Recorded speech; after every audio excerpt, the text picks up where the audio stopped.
The Ottoman-German alliance during the First World War is often talked about as a foregone conclusion, but that is an oversimplification, and this alliance wasn't as straightforward. In this video, we will cover how this alliance was created, and what the reaction was to this alliance in Europe and in the Muslim world, as well as discussing if the German Empire tried to win the war using the Ottoman Jihad. And if you want to immerse yourself into the Great War, the sponsor of this video, Supremacy 1914, is a perfect game for you. In this free online PvP strategy game, you lead a real country during World War I, and fight against up to 500 other players in real-time games that can take weeks to complete. You can use countless different historically accurate army units across cavalry, tanks, planes, and infantry. The game has a strong diplomatic system, allowing you to declare war or forge alliances. You are in control, and your strategy will decide epic battles and the fate of the world. For us, the most interesting part of the game is a huge tech tree with over 120 different units, as well as an in-depth economic system. You can play Supremacy 1914 both on PC and mobile, and the game has an exclusive gift for our viewers. Click on the link in the description to get 15,000 gold and 1 month of premium subscription for free. Offer only available for 30 days, so don't waste time. We've also created a special game for our viewers, detailed at the end of the video.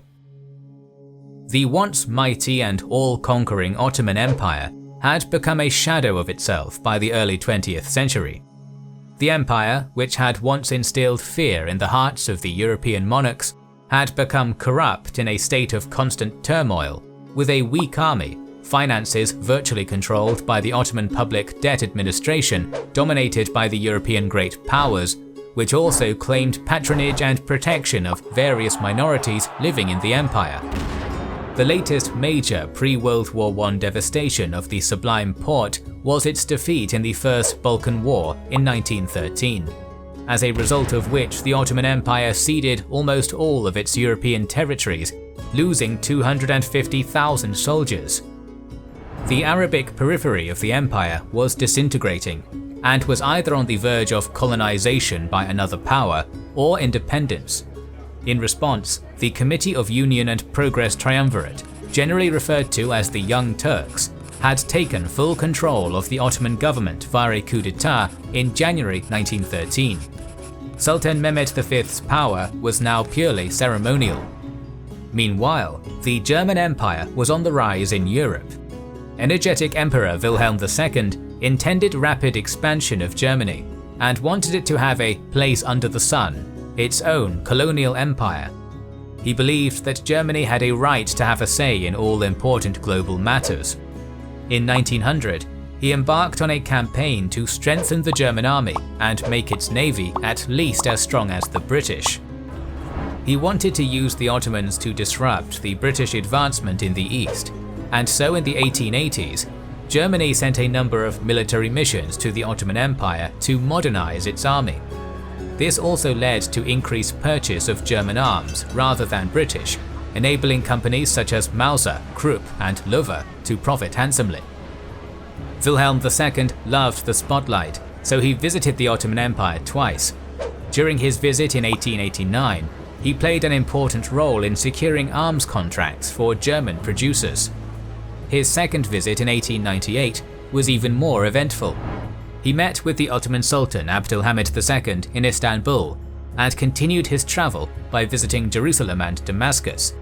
He promised to support the restoration of Saladin's tomb and assured the crowd in Damascus that he was a friend of the caliph, the Ottoman Sultan, and 300 million Muslims of the world.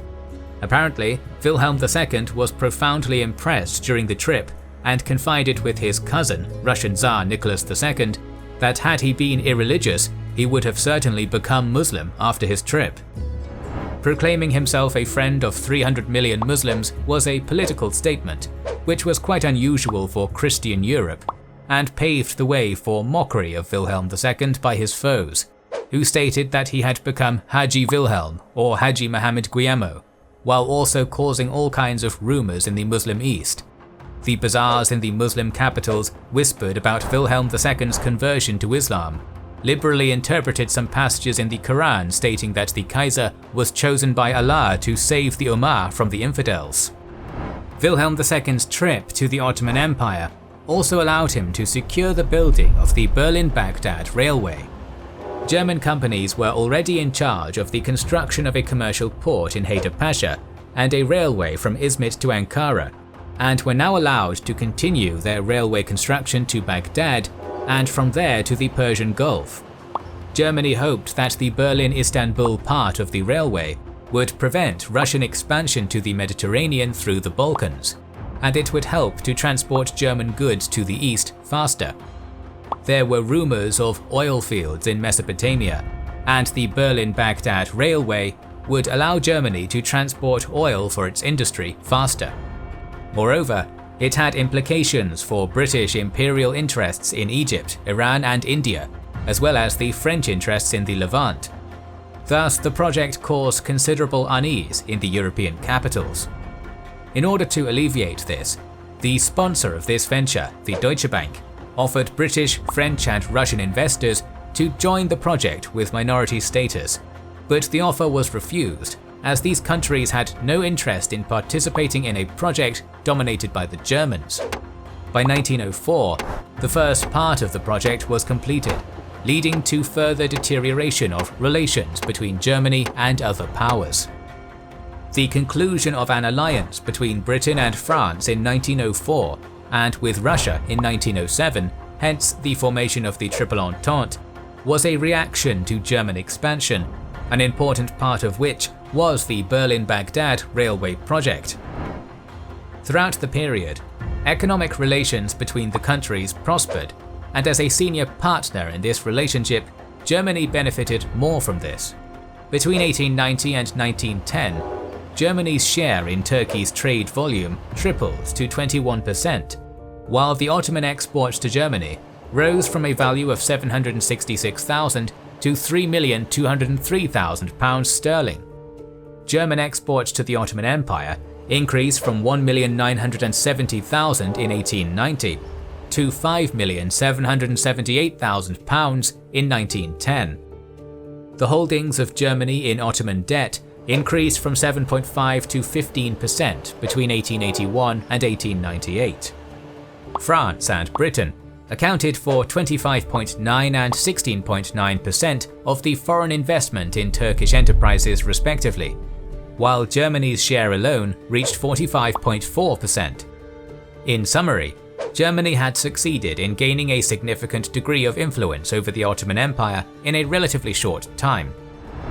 Despite its rapidly expanding relations with Germany, many in the Young Turks movement were pro-British and pro-French. German support for the Austrian annexation of Bosnia and reports about the conflict between local and German military leadership turned public opinion, and some Turkish newspapers called on the government to remove the German military.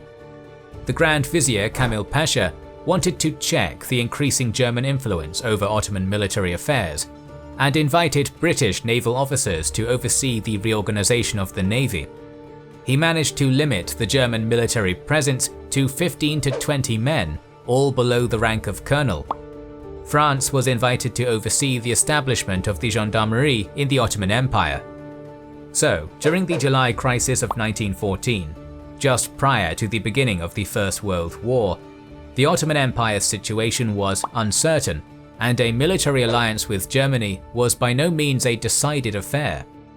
The principal Ottoman concern was to retain its existing territory, particularly checking the threat coming from Russia to the Straits and Istanbul, as well as eastern Anatolia. The triumvirate also sought to decrease foreign involvement in the internal affairs of the empire. On the 22nd of July, Enver Pasha proposed an alliance with Germany to the German ambassador in Istanbul, but it was refused, as the German government and its military command did not believe that the Ottoman Empire had anything to offer as an ally. Cemal Pasha's similar offer to France was rejected as well. The same happened to Talat Pasha's offer to Britain. Wilhelm II was informed about the Ottoman attempts and reacted quite angrily. "It is absolutely nothing compared with earlier. Turkey no longer intends to stick with us.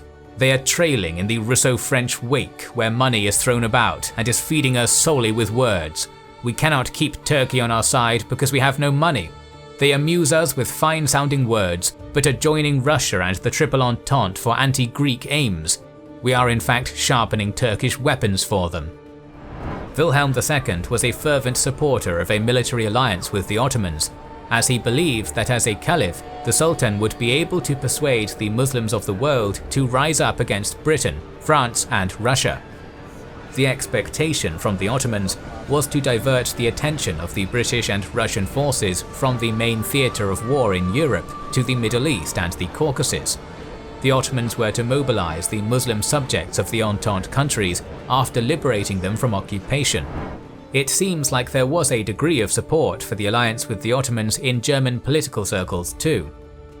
The decision of the British government on requisitioning 2 ready warships built in the British shipyards for the Ottoman Navy gave another opportunity for the German and Ottoman governments to discuss their alliance. This incident alienated pro-Entente forces in the Ottoman government. Germany offered SMS Goeben and SMS Breslau as replacements for the Ottomans in order to demonstrate its goodwill and gain influence. Talks between the states culminated on August 2nd, when they signed a secret treaty making them allies for the war. A few days later, the Ottoman government opened the Dardanelles Strait to allow SMS Goeben and SMS Breslau with a German commander and crew to the Black Sea. Even after signing the treaty, the Ottomans tried to stay out of the war for as long as possible, preferring to wait for the initial result of military actions. They continued their attempts to negotiate with the other great powers, but to no avail. The Germans pushed as hard as they could for the Ottomans to immediately join military actions. Finally, on the 29th of October 1914, Breslau and Goeben, under Ottoman flags but commanded by the German Admiral Wilhelm Souchon, made a surprise attack on the Russian naval bases in Crimea. Russia declared war on the Ottoman Empire, and soon her allies did the same, ultimately dragging the Ottomans into the war. On November 14th, the Sultan made this proclamation: "O Muslims, ye who are smitten with happiness and are on the verge of sacrificing your life and your goods for the cause of right, and of braving perils, gather now around the imperial throne, obey the commands of the Almighty, who in the Quran promises us bliss in this and the next world. Embrace ye the foot of the Caliph's throne, and know ye that the state is at war with Russia, England, France and their allies, and that these are the enemies of Islam. The chief of the believers, the Caliph, invites you all as Muslims to join in this holy war." Jihad was justified with the argument, and the Muslim community was attacked by Britain, France and Russia, and called their subjects to rise up against the infidels, and stated the names of infidel countries to be targeted. The fatwa also prohibited fighting against the Ottoman Empire. The previous century saw a number of proclamations of jihad during the wars participated in by the Ottomans, but there were also cases where there was no proclamation of jihad during wars in order to avoid alienating European powers. Some historians argue that the proclamation was pushed by the Germans, who believed that the proclamation of jihad could lead to a Muslim uprising against Britain, France and Russia. But given the scale of the war, the Ottomans could have themselves decided to proclaim jihad with an aim to gain whatever advantage it could give.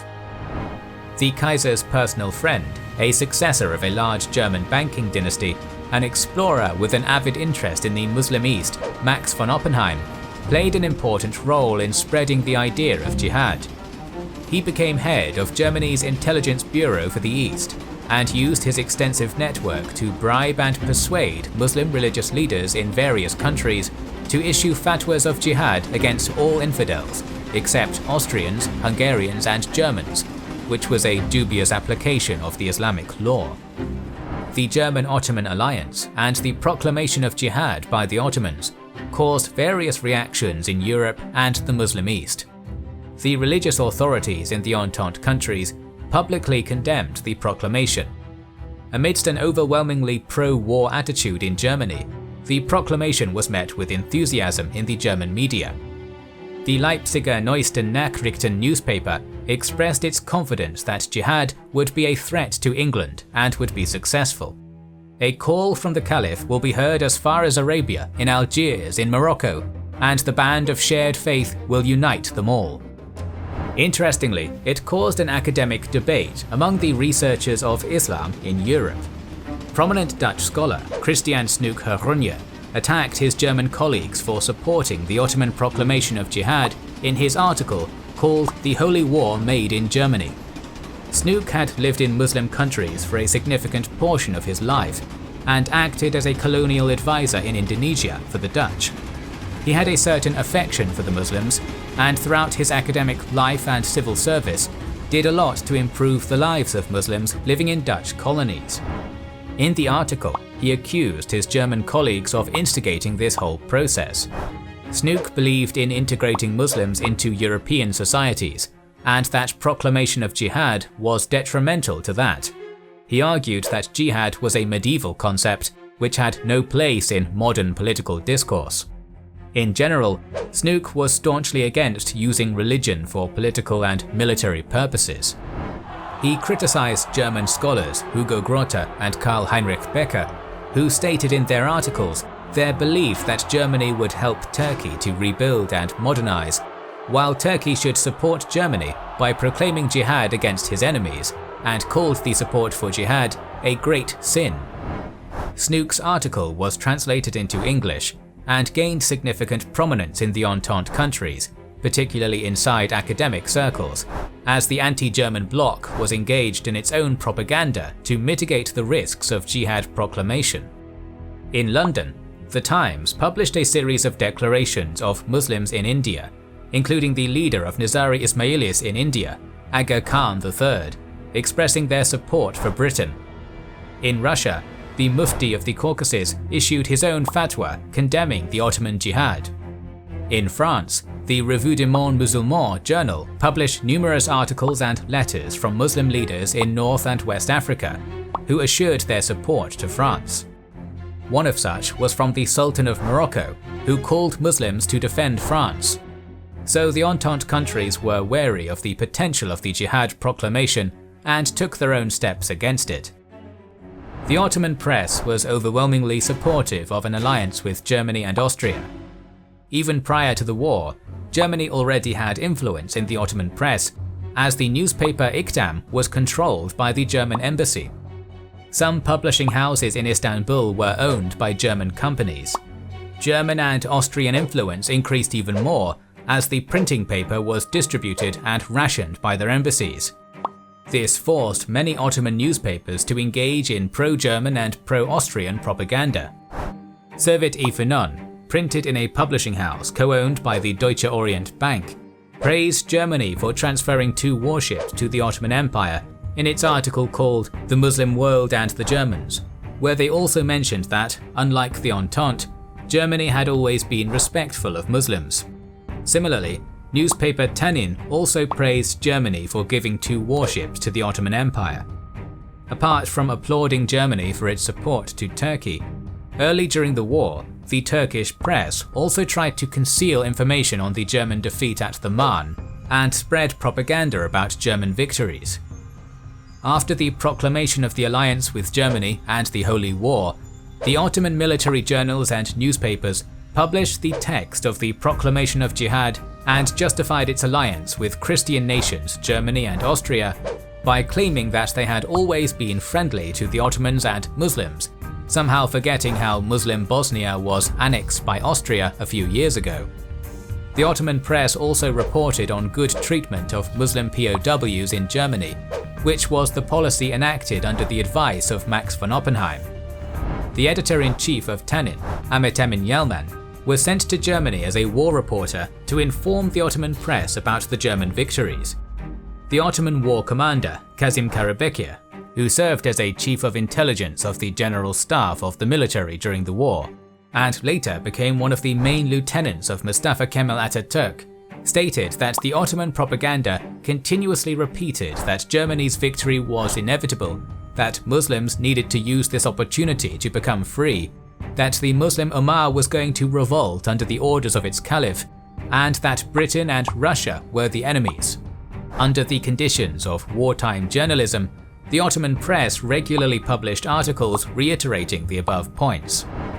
But considerable efforts by Germany and the Ottoman Empire to incite uprisings in the Muslim colonies of the Entente countries failed, as in practice, the Ottoman Sultan did not really have much influence over Muslims of the world. It did not prevent Muslim leaders from siding with the Entente or remaining neutral in the struggle. Abdelaziz ibn al-Saud signed a treaty of alliance with Britain in late 1915. Sayyid Muhammad Ali al-Idrisi, a leader of the Sufi state in the Arabian Peninsula, sided with the Italians and British during the war. Sharif of Mecca, Hussein bin Ali, also sided with Britain, as the British government agreed to recognize Arab independence after the war in exchange for revolting against Ottoman rule. Hussein claimed that a real holy war was out of the question, as the Ottoman Empire sided with another Christian power. The German gamble to use the Ottoman Empire as a tool to incite Muslim uprising in the Entente countries failed. Once again, thanks to Supremacy 1914 for sponsoring this video. This is a free online PvP strategy game set during World War I, with historically accurate units and epic combat.